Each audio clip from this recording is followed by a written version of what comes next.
Oke, ya, halo Smart Student. Jadi game yang bakal aku konsepin yaitu board game yang akan diusung yaitu namanya GM2. GM itu apa? Growth Mindset Monopoly. Nah, di sini aku bakal jelasin nih. Itu merupakan game secara online ya tentang investasi versi Indonesia. Dan tujuannya adalah untuk ningkatin kecerdasan keuangan anak muda Indonesia nih dengan cara yang seru, interaktif, edukatif, dan inspiratif. Dan konsep dasarnya adalah dengan menggabungkan elemen edukasi finansial dengan menggunakan game monopoli serta mempelajari tentang cash flow.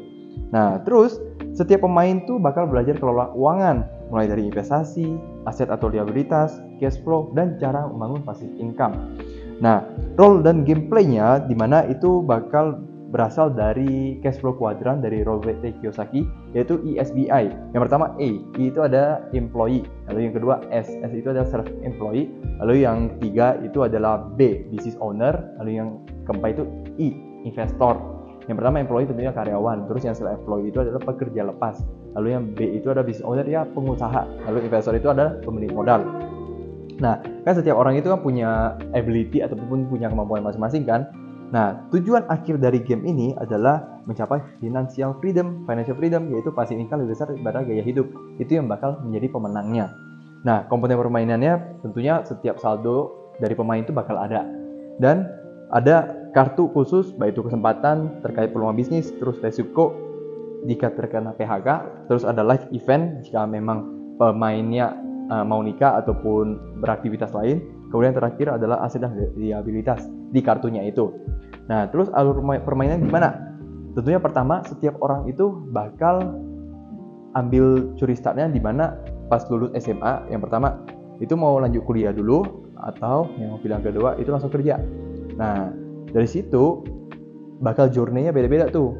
Gak bisa kita langsung masuk ke investor, gak bisa. Langsung ke business owner juga gak bisa sebenarnya. Jadi setiap pemain itu bakal ikuti tanda kutipnya balap tikus di situ.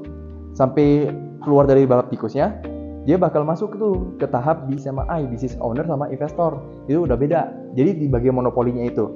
Nah, terus setiap pemain itu, setiap putarannya pemain bakal dapat income sesuai dengan peran. Nah, dan setiap giliran pemain juga bisa nih. Misalnya kalau misalnya kuliah dulu ya, kan dia jalan terus tuh di monopolinya. Terus kalau yang misalnya langsung kerja kan udah dapat income duluan kan. Nah, itu bisa tuh ada rekomendasi dia mau masukin uangnya di mana tuh. Sebagai investasi ataupun investasi diri sendiri lah tentunya. Nah, pokoknya pemain yang berhasil membangun passive income yang lebih besar daripada gaya hidup itu bakal jadi pemenangnya. Itu bakal rebutan ya. Nah, value tambahannya apa? Value tambahannya akan disesuaikan dengan kondisi ekonomi secara real time. Biar para pemain pun juga bisa relevan mengambil keputusan. Baik itu mengapply kerja ataupun misalnya investasi dalam hal apa.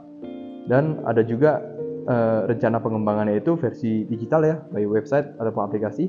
Lalu yang kedua itu kompetisi nasional antar sekolah ataupun antar kampus. Jadi bisa ikut lomba juga, ikut lomba monopoli terkait literasi keuangan kan. Lalu yang ketiga itu kolaborasi dengan bank digital dan influencer keuangan. Tentu ningkatin kolaborasi kita juga memperluas jangkauan mahasiswa itu melalui banking. Lalu yang keempat itu tentunya ekspansi pasar ini sesuai dengan region ataupun domisili. Dan itu bakal sesuai dengan circular ekonomi secara otonom di setiap daerahnya. Nah, di sini konsepnya lumayan unik, diambil dari contohnya cash flow game dari Rich Dad Poor Dad di websitenya. Nah, itu bakal kita terapin untuk dalam versi Indonesianya, apalagi untuk anak-anak SMA sama orang kuliahan. Jadi SMA pas perkuliahan itu masa yang tepat untuk mereka untuk bisa belajar keuangan dan investasi melalui monopoli itu. Nah, saya harap saya dan tim juga bisa melanjutkan proses ini langsung ke dunia nyatanya. Jadi orang-orang yang anak muda sekarang juga jadi bisa terhindar dari pinjol ataupun apalagi ya pinjaman online, terus yang online judi online ya. Jadi nggak perlu itu sebenarnya, cukup dengan belajar dengan monopoli itu. Jadi mindset keuangannya juga bisa terpikir kan dari monopoli itu kan. Itu pun saldonya kan itu bisa berbasis digital kan, bukan judi juga. Itu kan tanda kutipnya uang mainan, tapi kita nerapin sebagai kehidupan sehari-hari juga biar lebih relate, biar lebih nyata lah, lebih terasa untuk anak SMA ataupun anak perkuliahan. Itu sih mungkin konsepnya, namanya GM2, Growth Mindset Monopoly, di versi Indonesianya ya. Oke, see you.